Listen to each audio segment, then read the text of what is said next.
Okay, so we are going to talk about research design in the context of the article that you're reading for class this week. So first, when looking at research in general, what are we doing? What is research? And all research is answering a question. Generally speaking, we're answering one of two questions.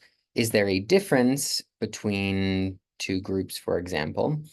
Or is there a relationship between an exposure and an outcome? So first we want to identify the problem. So in the study that you're going to read this week, the problem is lifestyle behavior choices have been studied in healthy populations, but not so much in diseased populations. So in populations who are experiencing diabetes or obesity, we're not as confident about what exercise is doing, for example. So they identified a research problem. Then typically in the introduction, there's some review of the literature. So they're going to go in and see, okay, what does the current data say? And in the introduction piece, they'll sort of point out, okay, here's what the research says. And then, assuming they don't feel that their question has really been answered, they're going to specify a research purpose. So they're going to say, okay, this is what the research is saying. This is where we think the gap is in the research literature. And then they're going to go and collect some data on that. They'll analyze and interpret the data, and then they'll report their findings.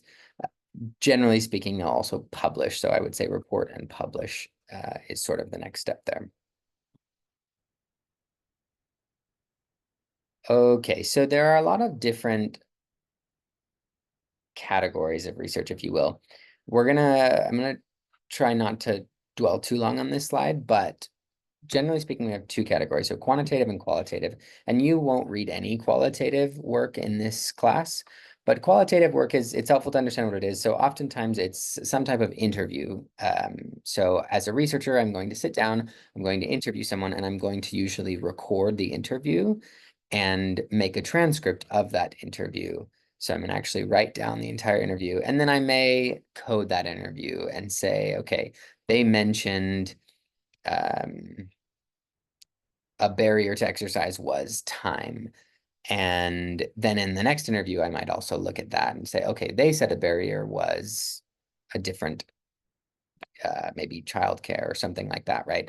So qualitative research is really helpful in terms of maybe understanding individual experience, especially. Quantitative is when we're trying to sum up the results of especially large data sets, it's really helpful. Or if we're interested in a particular outcome that we know we're going to analyze with numbers, generally speaking. Quantitative is broken up into two general categories. So you have observational and interventional. You'll read a lot of observational research. So we talked last time about how it is very difficult to perform interventions with larger populations, right? If I'm going to do an exercise intervention, it's really tough to do that on 10,000 people. Whereas if I just want to observe people, let's say send out a survey, for example, that's much easier with 10,000 people. So with observational, we'll then look at another two questions, which is, or rather one question, which is, am I trying to compare groups or am I just trying to get an idea of what's happening? So if I'm just trying to get an idea of what's happening in the general population, let's say, what's the prevalence of obesity in the United States, right? Then I'm looking at no group comparison. I'm not comparing one group to the next. However, I might be interested in comparing, let's say, the prevalence of obesity in Mississippi compared to that in Utah. Now, if I'm interested in that, that is a group comparison, and you'll still see some prevalence data in both of those. So there's definitely some crossover in terms of the types of analyses you'll see, but just pay attention. Are we comparing groups or are we not comparing groups? With that, the other helpful thing to mention, and it's not shown on this. Oh, it is shown in this. Under incidence, you see cohort. So there are two different types of cohorts that are helpful to understand. There's a prospective cohort, meaning I'm working with a population who doesn't have the outcome I'm interested in. So in the case of today's study, mortality is the outcome, so death is the outcome. I'm going to look at a group of individuals, recruit them for my study, and follow them for a given period of time and see if they develop the outcome of interest, okay? So that would be a prospective cohort design. A retrospective cohort design would be, I'm going to find a group of individuals who have the outcome that I'm interested in.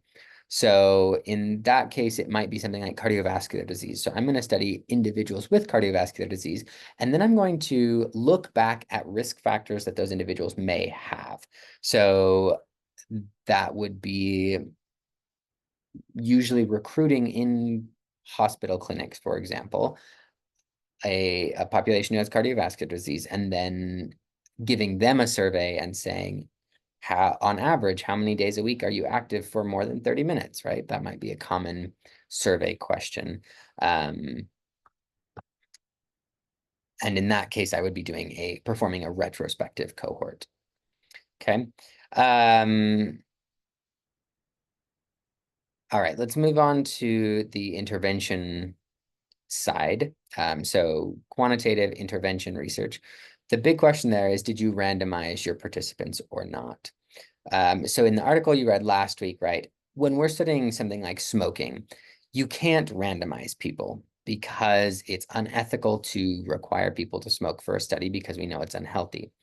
Therefore, I can't randomize them in that way.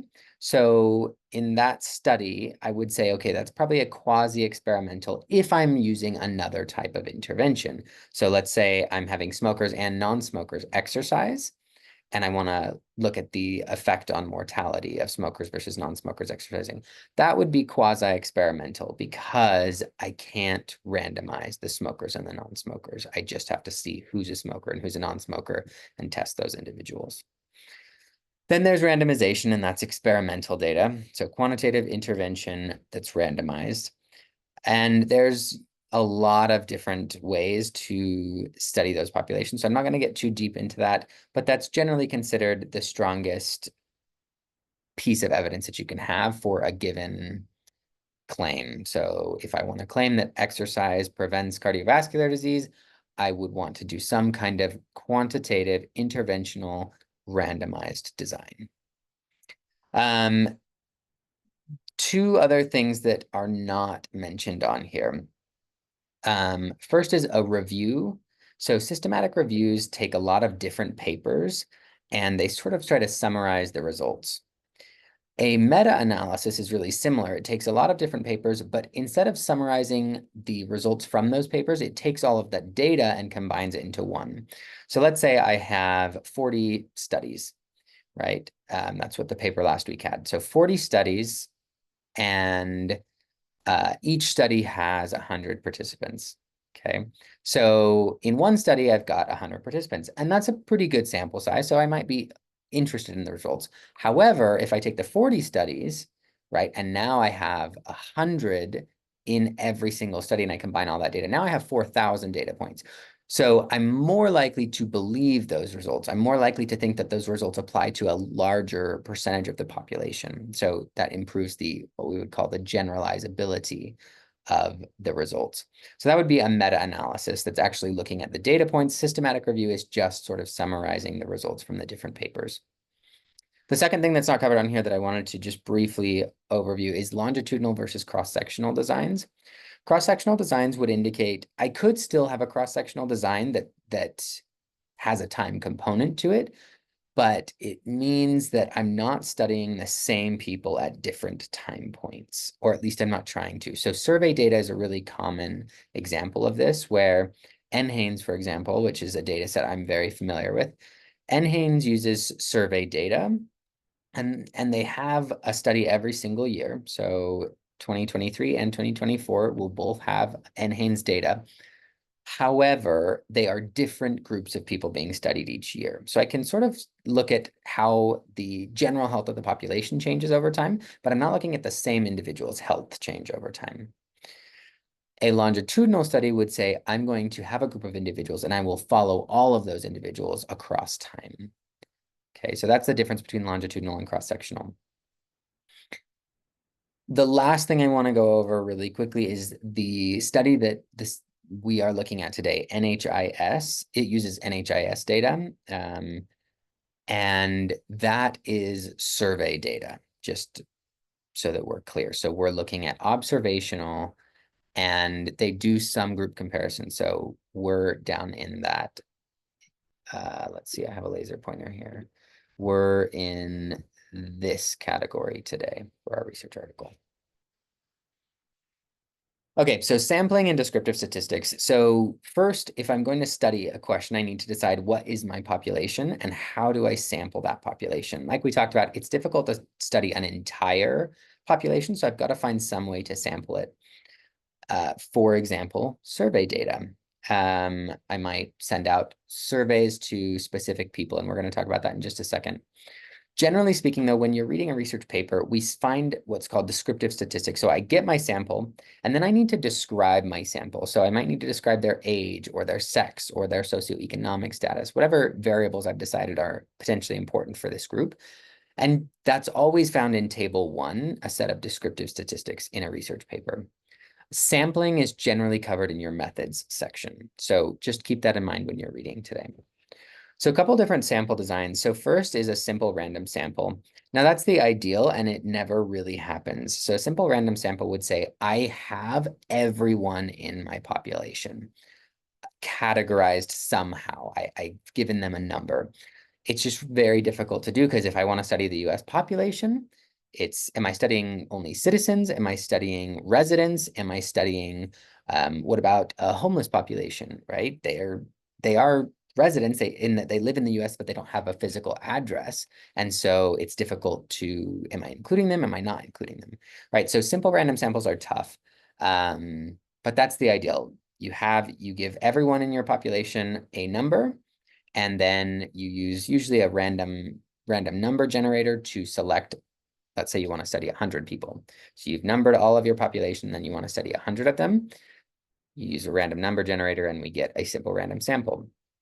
Systematic is really similar. So it would still say I've numbered everyone in my population, but now instead of using a random number generator, I study every 4th person, let's say. So if I wanted a sample of 1,000 people, right, I'm going to study whoever the 4th person is that I've assigned a number to. I'm going to study them, and then I'm going to study the 8th person and the 12th and the 16th and the 20th and so on. So that would be a systematic sample. And you can see how there may be room for a little more bias in a systematic sample because maybe the numbers that I gave individuals, maybe that's who came into the study first, and that might be biased a little bit. Then you've got a convenience sample, and convenience is exactly what it sounds like. It's who's close by and who can I get to enroll in my study. Lots of issues with that, right? If I want to study college students, but I actually am only studying college students enrolled in a kinesiology program at the University of Utah, do I think that those students are similar to a population of students at, say, USC or University of Mississippi, right? There are likely a lot of differences there. So convenience samples can be a problem. And then you have clusters. So clusters are really interesting and they're used very frequently in survey data.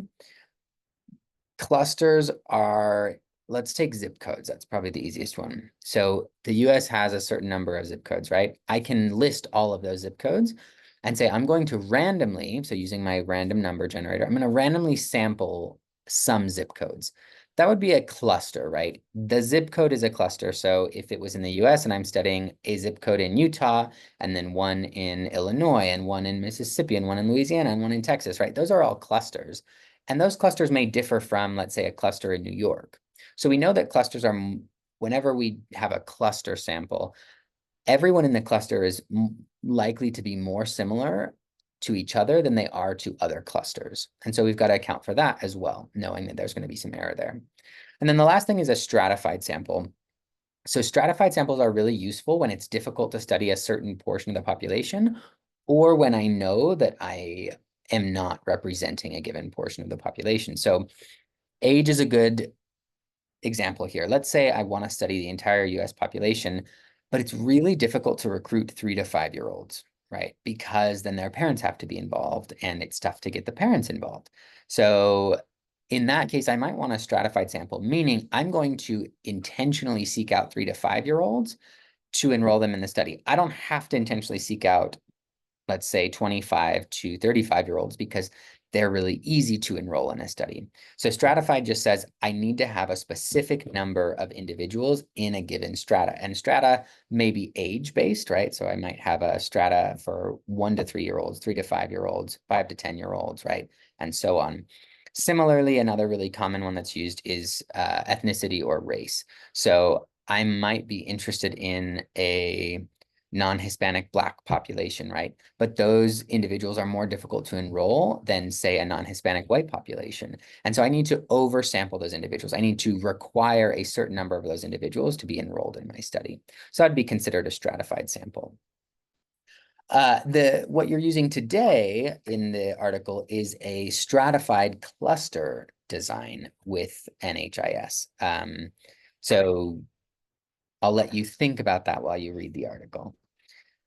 Descriptive statistics, I'm going to try to breeze over. Most of you have had a math class, so I think you're probably familiar with this, but descriptives are typically mean, median, and mode. What you will see most often is mean, which means that's an average. So I'm just going to add up, again, let's use age as an example. I'll add up the ages of my population, and then I'll divide by the total number of people in my population, okay?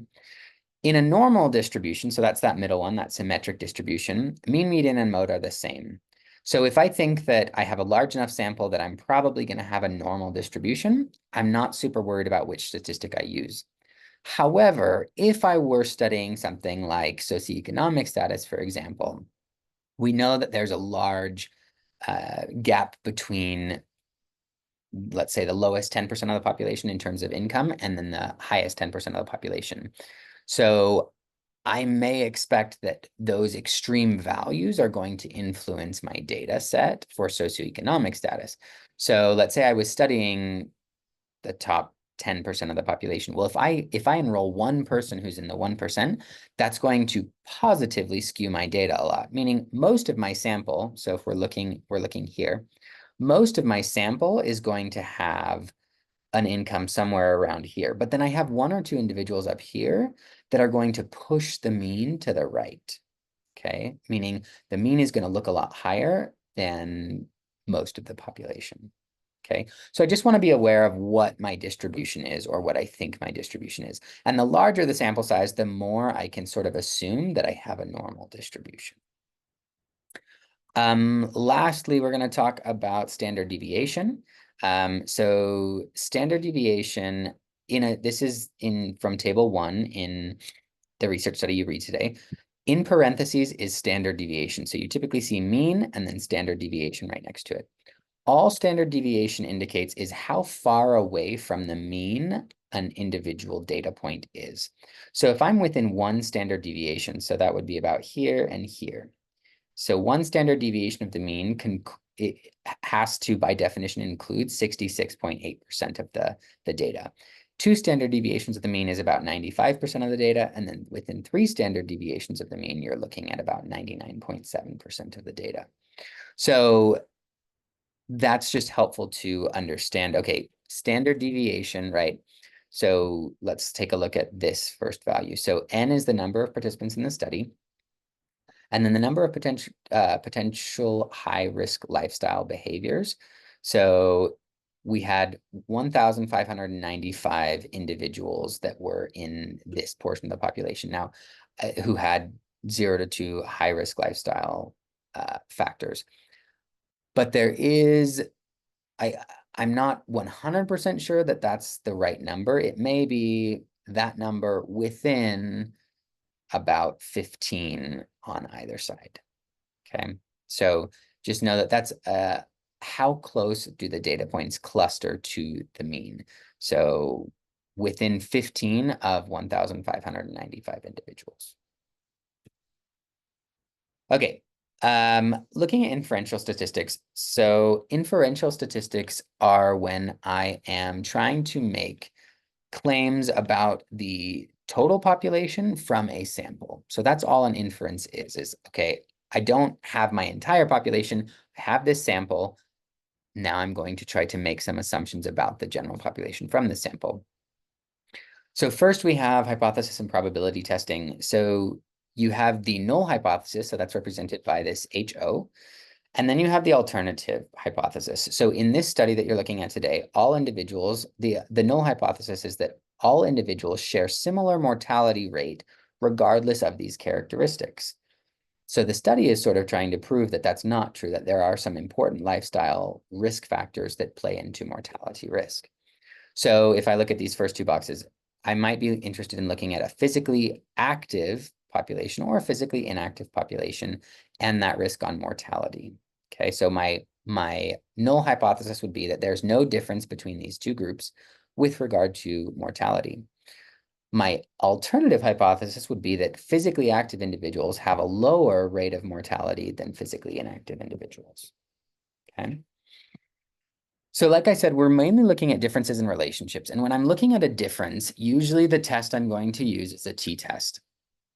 So if I wanted to look at the difference in mortality between physically active and inactive individuals, I would use a t-test. Now that would be considered an independent t-test because these are different individuals.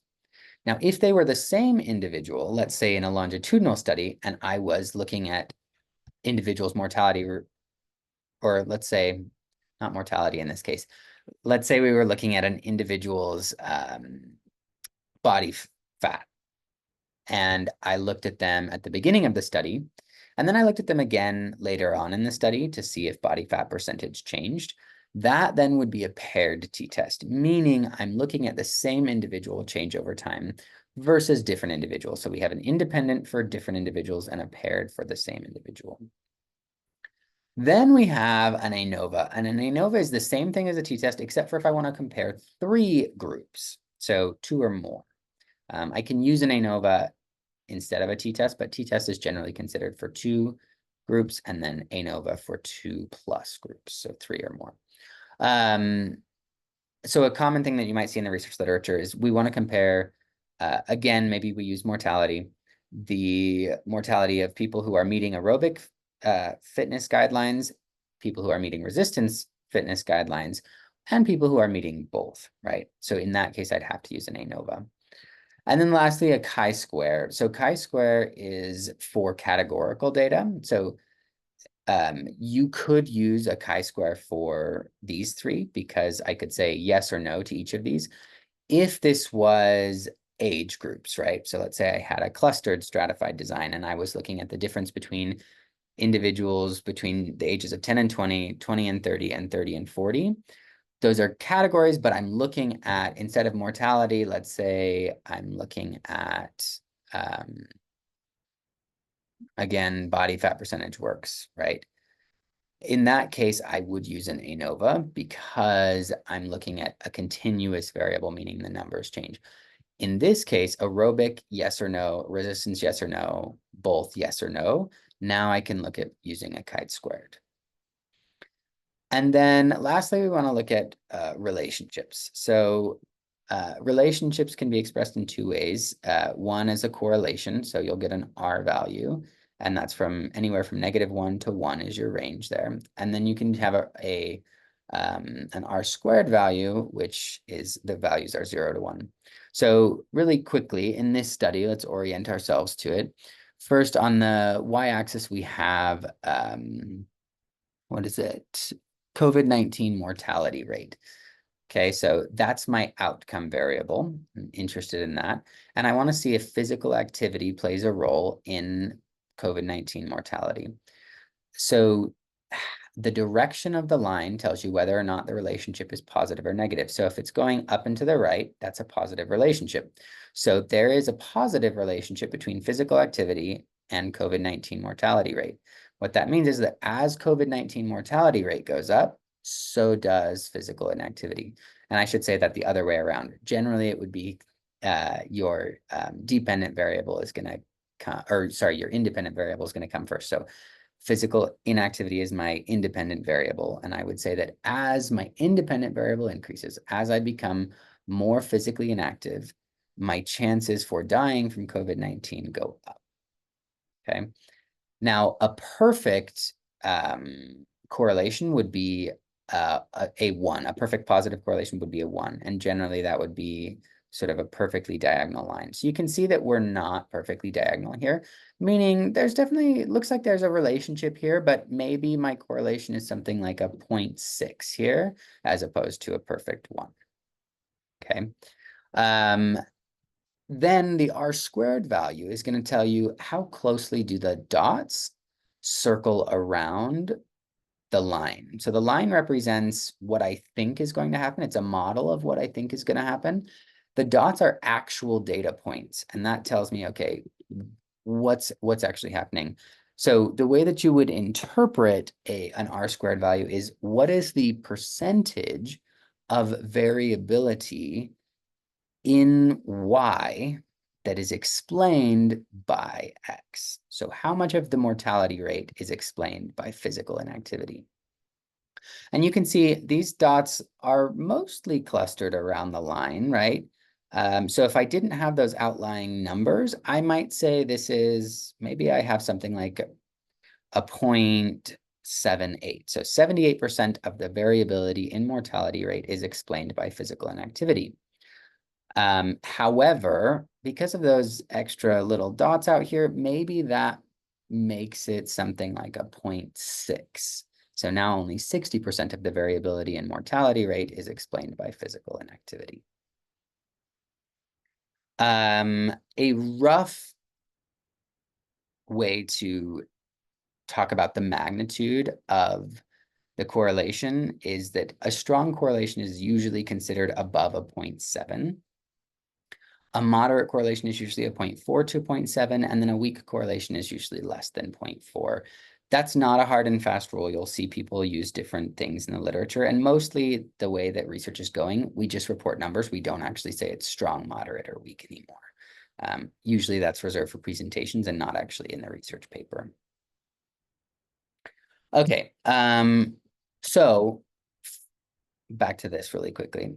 So if I'm looking at, again, let's say mortality rate and physical activity and inactivity, I'm comparing the mean value here to the mean value here with a t-test, right?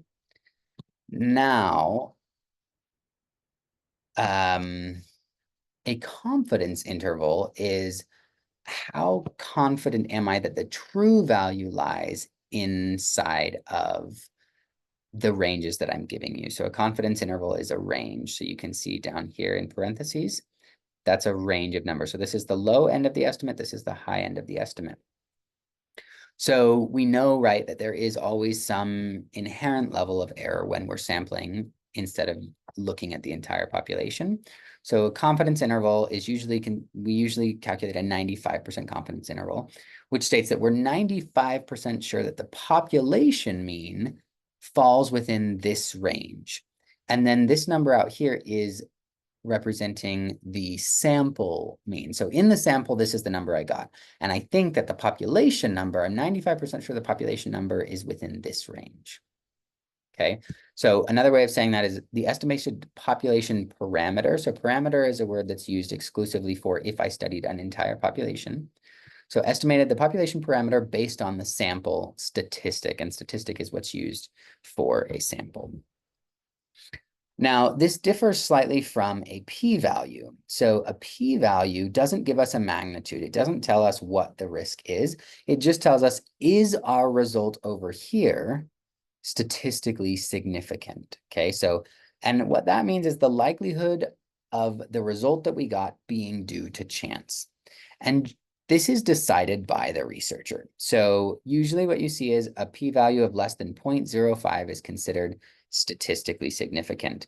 That is arbitrary. The researcher dictates what that is, but all it's saying is, okay, there is less than a 5% chance that the results I got are due to chance. Therefore, we should probably trust them. Okay. Now, they could be from chance still, right? So that's why we duplicate studies. But that's generally considered pretty robust. However, I will say in drug trials, what you typically see is 0.01 is the threshold, meaning I have to be 99% sure that my results are not due to chance in order to have my drug approved, for example, by the FDA. Okay. All right, I think I'm going to leave that there. Statistically significant, I do want to cover really quickly. So statistically significant, like I said, it's based on the p-value and it's decided by the researcher. However, there is a big difference between statistically significant and practically or clinically significant. So I could have a statistically significant result that really doesn't change anyone's behavior. Let's say I'm looking at mortality risk again. So let's say my mortality risk is a 0.65 for active individuals, and for inactive individuals, it's a 0.66. I might still find, especially if I have a really large sample, I might still find that that's a significant, statistically significant difference, but is it practically significant? And that's where you have to understand the research literature and comment on the interpretation of your results, and rather than just relying on the result themselves. Saying it's statistically significant may mean nothing, essentially. Okay. So I talked about error, and I'm not going to spend too much time here, but a couple things before we get into this figure. I want to mention confounding really briefly. So confounding is typically when there is another variable that might be affecting either my dependent or my independent variable, and I usually can't, the technical definition is that I can't measure it. So I know it might be confounding my results. If I measure it, then I can adjust for it. I can explain it. I can, in my statistical analyses, I can account for that change. So in this study, a couple of the things that they account for are age, income, and education level. So within that, you also have random error. Okay, so when I'm looking at a research study, that p-value, right, it's saying that if I'm less than 0.05, I'm 95% sure that my results are not due to chance. However, that's that random error that we can't actually get rid of. There's always a chance that I'll have some random error. Okay, then you've got systematic errors. And I'm not going to go into these individual bubbles. You can do that on your own time if you'd like, but I do want to talk about measurement error and then sample design error. So let's start with sample design error. So sample design, right, in this study, we're using a stratified cluster, and we know that clusters are more likely to be similar to each other than if I studied the whole population. So I need to account for that in my statistical design somewhere and say, hey, I know these are more likely to be similar, therefore I'm going to maybe increase my confidence interval range because I know there's some error there. Okay, so that's one way that I could deal with that. Randomizing also reduces your sampling error. So if I'm with it's a randomized stratified cluster, right? So if I pick zip codes randomly, that is at least going to help with the known error of picking a sample. It won't eliminate it, right? Because I'm still using a sample, but at least it will reduce the chances of bias in my samples if I'm using some type of randomization. And then we look at measurement error, and measurement error covers a lot. You can see there's lots of different types of measurement error. I just want to make sure you understand two things. So first, we want to make sure that a measurement is valid. So if I send out a survey, for example, I want to make sure that that survey is representative of someone's actual physical activity. So if I send out a survey, I may do a small validation study. So maybe I want to send out a survey to 1,000 people, but then I do a small study prior to that on, say, 10 individuals, and I give them the survey to have them fill out, but then I also give them an accelerometer. So a lot of you use smartwatches, right? That'd be an example of an accelerometer. And I put that on their wrist and I actually measure their physical activity. And then I compare their measured physical activity to the survey data. And as long as that comparison shows that there is a very clear linear relationship, so a high R value, right? Hopefully close to 1, then I can say, okay, that's a valid measurement. Okay. And the survey that NHIS uses has been studied and validated, is what we would say. You also ideally want to understand at least the difference between what is accurate and what is precise. So an accurate measurement is that it's close to true values. So the survey data may not be close to true values. It may correlate with true values, but the values themselves may be quite different. So I might have reported 10 minutes on my survey, when in actuality, I'm only getting 5. But as long as everyone is essentially doing that, I can control for that. So let's say my next door neighbor gets 10 minutes actually, but reported 15, right? So now there's actually only a 5-minute difference and everyone's reporting a 5-minute difference, right? So what we would say in that case is that the measurements are precise, meaning they're still close to each other, right? But they may not be super accurate. They're not close to the true value, right? Okay. I'm gonna take a quick break. It won't be a break for you yet. I just need to go grab some water. But with the break, I'm just going to pause the recording. At this point, please feel free to pause the recording and take a break as well.